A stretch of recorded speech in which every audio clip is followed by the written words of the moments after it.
Chapter 22. The Real Weakness of Free Trade. How the abolition of protection would stimulate production, weaken monopolies, and relieve government of a great cause of corruption, we have seen. But what, it will be asked, would be the gain to working men? Will wages increase? For some time, and to some extent, yes. For the spring of industrial energy consequent upon the removal of the dead weight of the tariff would for a time make the demand for labor brisker and employment steadier, and in occupations where they can combine, working men would have better opportunity to reduce their hours and increase their wages, as, since the abolition of the protective tariff in England, many trades there have done. But even from the total abolition of protection, it is impossible to predict any general and permanent increase of wages or any general and permanent improvement in the condition of the working classes. The effect of the abolition of protection, great and beneficial though it must be, would in nature be similar to that of the inventions and discoveries which in our time have so greatly increased the production of wealth, yet have nowhere really raised wages or of themselves improved the condition of the working classes. Here is the weakness of free trade as it is generally advocated and understood. The working man asks the free trader, "How will the change you propose benefit me?" The free trader can only answer, "It will increase wealth and reduce the cost of commodities." But in our own time, the working man has seen wealth enormously increased without feeling himself a sharer in the gain. He has seen the cost of commodities greatly reduced without finding it any easier to live. He looks to England, where a revenue tariff has for some time taken the place of a protective tariff, and there he finds labor degraded and underpaid, a general standard of wages lower than that which prevails here, while such improvements as have been made in the condition of the working classes since the abolition of protection are clearly not traceable to that, but to trades unions, to temperance and beneficial societies, to emigration, to education, and to such acts as those regulating the labor of women and children, and the sanitary conditions of factories and mines. And seeing this, the working man, even though he may realize with more or less clearness the hypocrisy of the rings and combinations which demand tariff duties for the protection of American labor, accepts the fallacies of protection, or at least makes no effort to throw them off, not because of their strength so much as of the weakness of the appeal which free trade makes to him. A considerable proportion, at least, of the most intelligent and influential of American working men are fully conscious that protection does nothing for labor, but neither do they see what free trade could do. And so they regard the tariff question as one of no practical concern to working men, an attitude hardly less satisfactory to the protected interests than a thorough belief in protection. For when an interest is already entrenched in law and habit of thought, those who are not against it are for it. To prove that the abolition of protection would tend to increase the aggregate wealth is not of itself enough to evoke the strength necessary to overthrow protection. To do that, it must be proved that the abolition of protection would mean improvement in the condition of the masses. It is, as I have said, natural to assume that increased production of wealth would be for the benefit of all, and to a child, a savage, or a civilized man who lived in his study and did not read the daily papers, this would doubtless seem a necessary assumption. Yet, to the majority of men in civilized society, so far is this assumption from seeming necessary that current explanations of the most important social phenomena involve the reverse. Without question, the most important social phenomena of our time arise from that partial paralysis of industry which in all highly civilized countries is in some degree chronic, and which at recurring periods becomes intensified in widespread and long-continued industrial depressions. What is the current explanation of these phenomena? Is it not that which attributes them to overproduction? This explanation is positively or negatively supported even by men who attribute to popular ignorance the failure of the masses to appreciate the benefits of substituting a revenue tariff for a protective tariff. But so long as conditions which bring racking anxiety and bitter privation to millions are commonly attributed to the overproduction of wealth, is it any wonder that a reform which is urged on the ground that it would still further increase the production of wealth should fail to arouse popular enthusiasm? If indeed it be popular ignorance that gives persistence to the belief in protection, it is an ignorance that extends to questions far more important and pressing than any question of tariff. An ignorance that the advocates of free trade have done nothing to enlighten, and that they can do nothing to enlighten until they explain why it is that in spite of the enormous increase of productive power that has been going on with accelerating rapidity all this century, it is yet so hard for the mere laborer to get a living. In this great fact, that increase in wealth and in the power of producing wealth does not bring any general benefit in which all classes share, does not, for the great masses, lessen the intensity of the struggle to live, lies the explanation of the popular weakness of free trade. It is owing to the increasing appreciation of this fact, and not to accidental causes, that all over the civilized world the free trade movement has for some time been losing energy. American revenue reformers delude themselves if they imagine that protection can now be overthrown in the United States by a movement on the lines of the Cobden Club. The day for that has passed. It is true that the British tariff reformers of 40 years ago were enabled on these lines to arouse the popular enthusiasm necessary to overthrow protection. But not only did the fact that the British tariff made food dear enable them to appeal to sympathy and imagination with a directness and force impossible where the commodities affected by a tariff are not of such prime importance, but the feeling of that time in regard to such reforms was far more hopeful.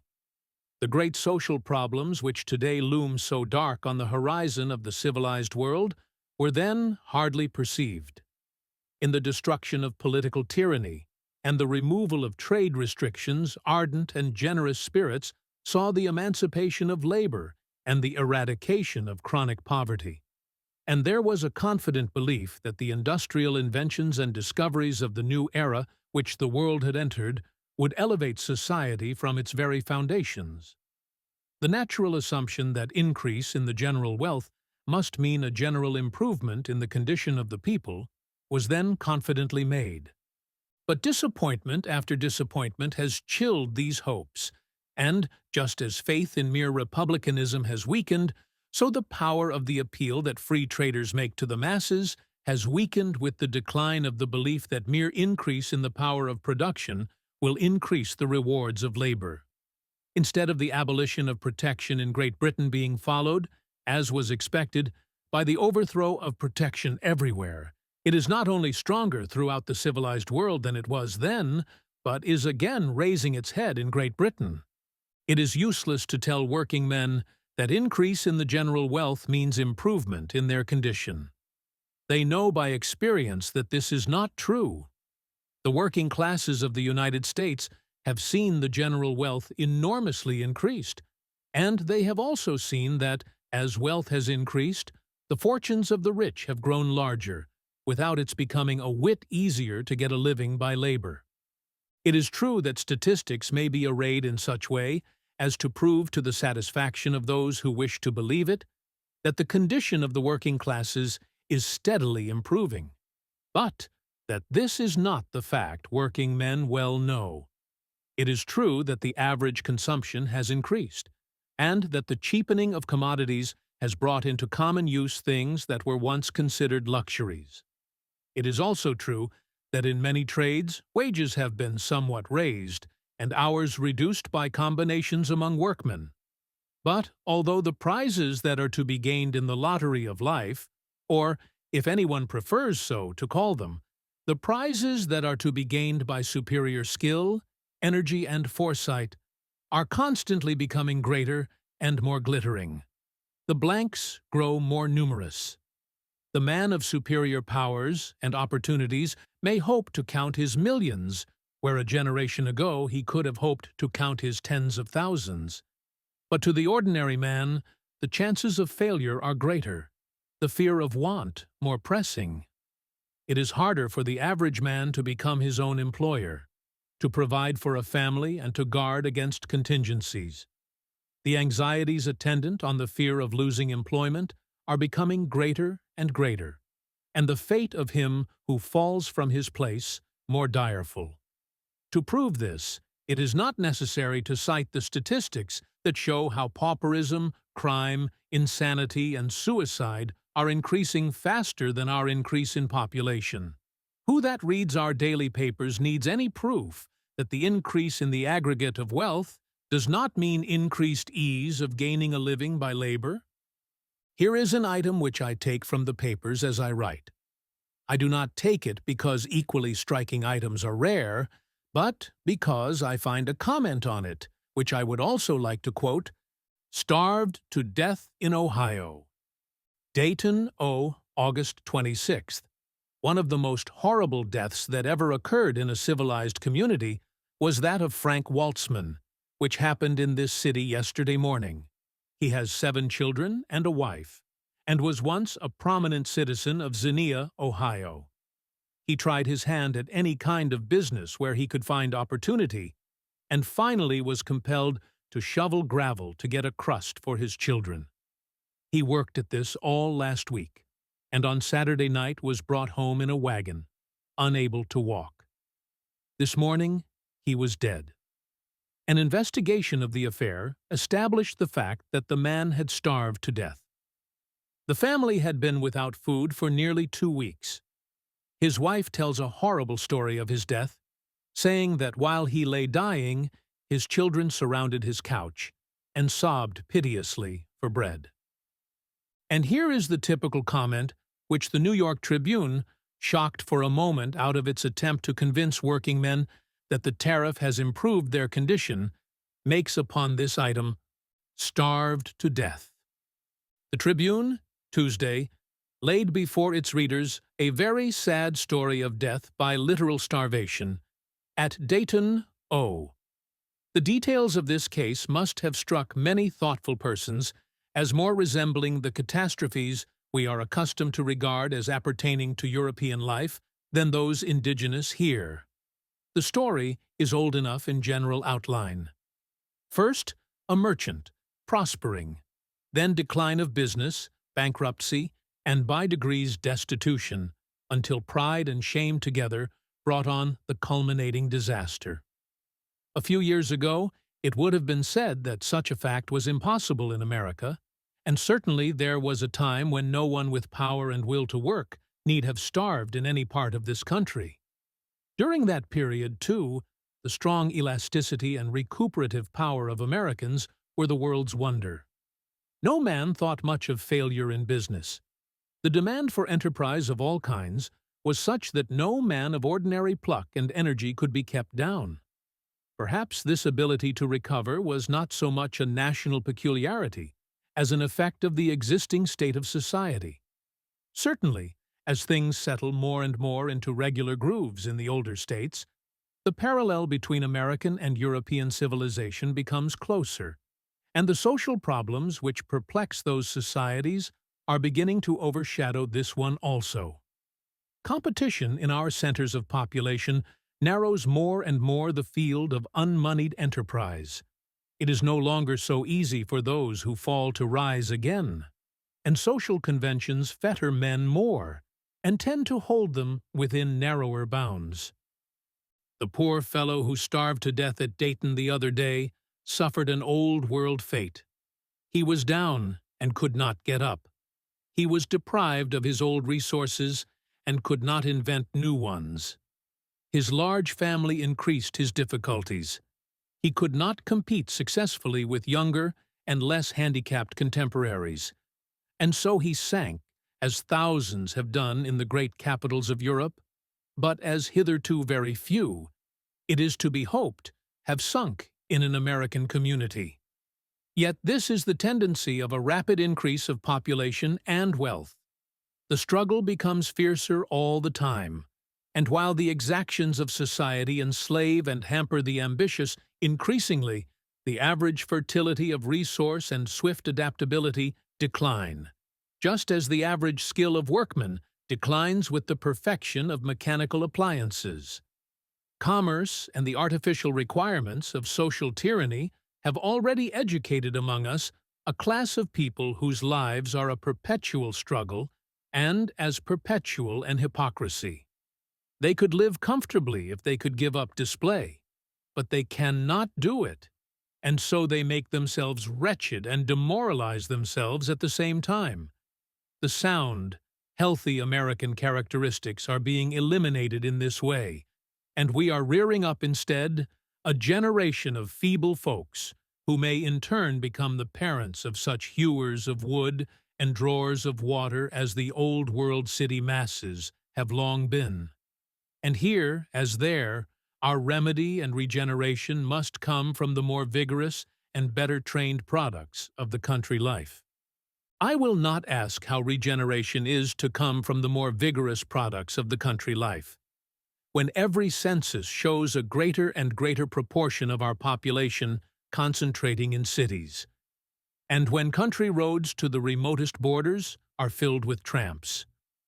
I merely reprint this article as a sample of the recognition one meets everywhere, even on the part of those who formally deny it, of the obvious fact that it is becoming harder and harder for the man who has nothing but his own exertions to depend on to get a living in the United States.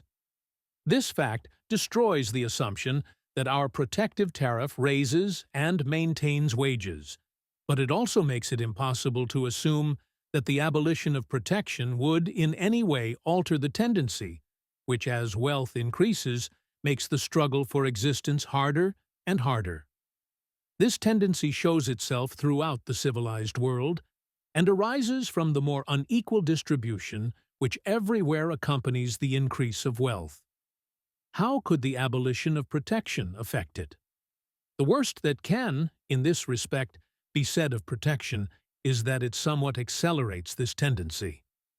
The best that could be promised for the abolition of protection is that it might somewhat restrain it.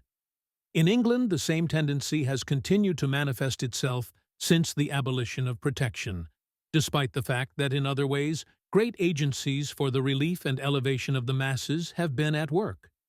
Increased emigration, the greater diffusion of education, the growth of trades unions, sanitary improvements, the better organization of charity, and governmental regulation of labor and its conditions have during all these years directly tended to improve the condition of the working class. Yet the depths of poverty are as dark as ever, and the contrast between want and wealth more glaring. The Corn Law reformers thought to make hunger impossible, but though the Corn Laws have long since been abolished, starvation still figures in the mortuary statistics of a country overflowing with wealth. While statisticians marshal figures to show to Dives's satisfaction how much richer Lazarus is becoming, here is what the congregational clergymen of the greatest and richest of the world's great cities declare in their bitter cry of outcast London. While we have been building our churches and solacing ourselves with our religion, and dreaming that the millennium was coming, the poor have been growing poorer, the wretched more miserable, and the immoral more corrupt. The gulf has been daily widening which separates the lowest classes of the community from our churches and chapels, and from all decency and civilization. It is easy to bring an array of facts which seem to point to the opposite conclusion. But what does it all amount to? We are simply living in a fool's paradise if we imagine that all these agencies combined are doing 1,000th part of what needs to be done. We must face the facts, and these compel the conclusion that this terrible flood of sin and misery is gaining on us. It is rising every day. This is everywhere the testimony of disinterested and sympathetic observers. Those who are raised above the fierce struggle may not realize what is going on beneath them. But whoever chooses to look may see. And when we take into account longer periods of time, than are usually considered in discussions as to whether the condition of the working man has or has not improved with improvement in productive agencies and increase in wealth, here is a great broad fact. 5 centuries ago, the wealth-producing power of England, man for man, was small indeed compared with what it is now. Not merely were all the great inventions and discoveries which since the introduction of steam have revolutionized mechanical industry then undreamed of, but even agriculture was far ruder and less productive. Artificial grasses had not been discovered. The potato, the carrot, the turnip, the beet, and many other plants and vegetables which the farmer now finds most prolific had not been introduced. The advantages which ensue from rotation of crops were unknown. Agricultural implements consisted of the spade, the sickle, the flail, the rude plough, and the harrow. Cattle had not been bred to more than 1/2 the size they average now, and sheep did not yield half the fleece. Roads, where there were roads, were extremely bad. Wheel vehicles scarce and rude, and places 100 miles from each other were, in difficulties of transportation, practically as far apart as London and Hong Kong, or San Francisco and New York are now. Yet patient students of those times, such men as Professor Thorold Rogers, who has devoted himself to the history of prices and has deciphered the records of colleges, manors, and public offices, tell us that the condition of the English laborer was not only relatively, but absolutely better in those rude times than it is in England today, after 5 centuries of advance in the productive arts. They tell us that the working man did not work so hard as he does now, and lived better, that he was exempt from the harassing dread of being forced by loss of employment to want and beggary, or of leaving a family that must apply to charity to avoid starvation. Pauperism, as it prevails in the rich England of the 19th century, was in the far poorer England of the 14th century absolutely unknown. Medicine was empirical and superstitious. Sanitary regulations and precautions were all but unknown. There was frequently plague and occasionally famine, for owing to the difficulties of transportation, the scarcity of one district could not be relieved by the plenty of another. But men did not, as they do now, starve in the midst of abundance.